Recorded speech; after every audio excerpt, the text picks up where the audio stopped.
Hello, everyone. Welcome to our Q&A. My name is Shania Siren. I'm one of the Career and Fellowship Advisors for the Center for Life Beyond Read. And today we're going to talk a little bit about Fulbright. Hey. Hello, my name is Meredith Theus. I am a biology major, and I applied for and received the Australian Future Fulbright Scholarship. So it's specifically a project that will hopefully better Australian and American relationships, but towards working towards a common goal of bettering sustainability and agricultural practices. Awesome.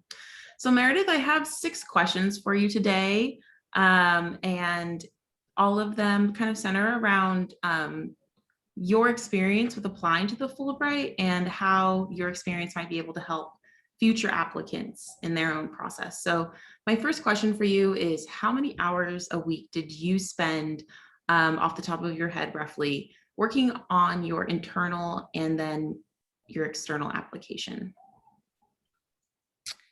Yeah, so I originally did a pretty good amount of research just specifically choosing the Fulbright, and that probably took, I would go on the website and look at the different options, maybe about 10 minutes a day before I even applied.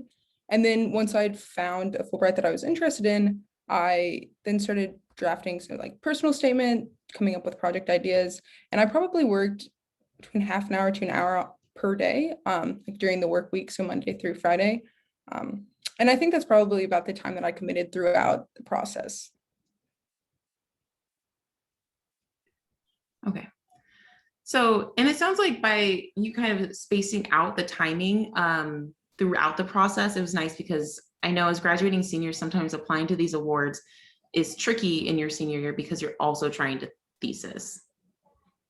Yeah, I was applying for this and I was applying for grad schools at the same time. So it was important to kind of have a plan where I stick to it without trying to get it all done in one day. Because I don't think that would have been possible. So I think spacing out was definitely a good idea for my own sanity, if nothing else. Yeah, I think that's a really healthy strategy. Okay, so what was your process for coming up with just the concept for, I guess, what was your process for deciding on the Australian Fulbright? Yeah, so I knew that I wanted to do a project focused on ecology, but also application ecology, which is the field I'm interested in. And there was a very specific Fulbright through an Australian university where I could just very specifically do agricultural research looking at sustainability in agriculture. And so I was immediately drawn to that Fulbright. There was also not a language requirement because I do not speak other languages. So I was glad that I still had the opportunity to apply to one. And so that was really interesting, and it kind of just was exactly what I was interested in. So I applied for that, and I was somewhat limited in the projects that I could come up with because it was very specific to sustainability and the specific university I applied to. But it was actually a project that I had somewhat designed in one of my classes, in my environmental chemistry class. So I kind of used an idea that I already had and built on it to make it a little more relevant to the application, but also something that I would enjoy doing for a year.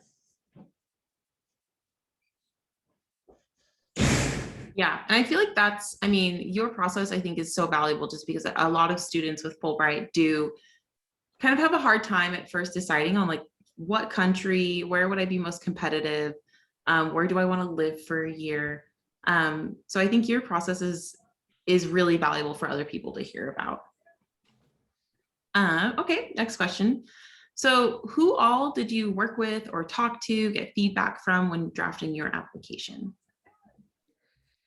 Yeah, so I obviously reached out to you, I think, a few times, but I also talked to a professor in the bio department who I've been doing research with kind of throughout my time at Reed, and he was really helpful in reading over my application, but also talking through some of my project ideas.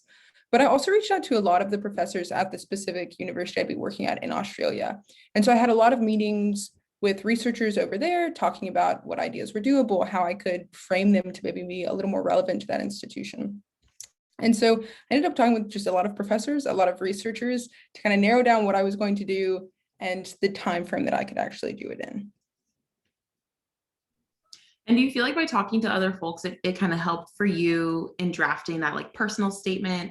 and other essays, do you feel like it kind of helped for you to kind of narrow down and really conceptualize those essays when you were able to kind of bounce these ideas off other people?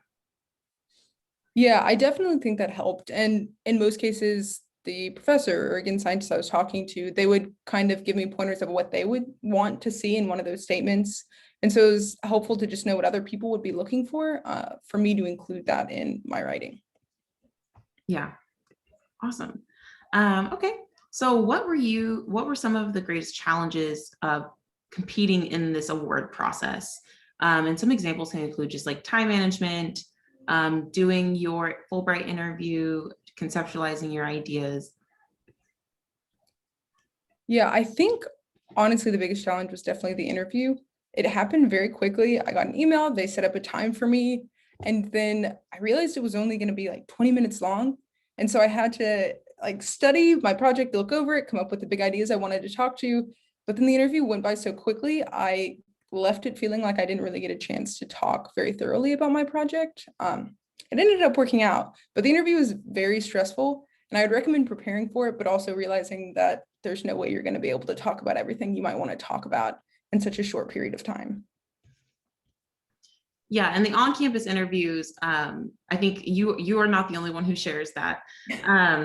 Those interviews are very quick, and just for context, for everyone watching in the future, those interviews during the internal round are meant for the faculty and awards committee or faculty of fellowships and awards committee to learn more about your project so we can write your campus endorsement. But to your point, there's definitely not enough time to talk about your application in 20 minutes. So definitely being prepared with the bigger questions and ideas and reasons for why you're applying to Fulbright. Knowing that that interview is not an exclusive process. We're not trying to get rid of applicants. We're trying to get to know more about you beyond the document. So we can write a strong endorsement for you, and everyone who applies to Fulbright gets an endorsement. Did you get interviewed at all in the future after you applied externally? Yes, I was again interviewed by like a board of 4 or 5 people. And that one was an even faster interview actually. And it was even like a more rapid process. I got an email and then had an interview within like a few days. And that one was also stressful. It also worked out fine, but it again was the same. You're not going to have time to talk about everything you might want to. So just picking out the most relevant pieces or the parts that you find more important was definitely a good step to take. Can you remember some of the questions that were asked during that second interview? Yeah, so I quickly had to go through and talk about my project and why I wanted to do the project, but something a little more specific to the Fulbright that I was interviewing for was the importance of applying the research. And so I had to talk a lot about the implications of my project and also potentially how my project could be continued and furthered if other research were going to be built off of it. Yeah, that's awesome. I think that's important for folks to know that, like, for folks applying to the any sort of research-based award through Fulbright, that those, you may get interviewed by the country or you may not, but that you do need to be prepared to talk beyond just the research, but how it's going to be applicable in that country, because the reason that Fulbright exists is to build mutual exchange across borders. And so the countries will want to likely know how your research is going to be valuable after your Fulbright ultimately ends. Yeah. Makes total sense. Okay, so next question, what of your skills do you feel helped you become a strong candidate and later a successful awarded candidate?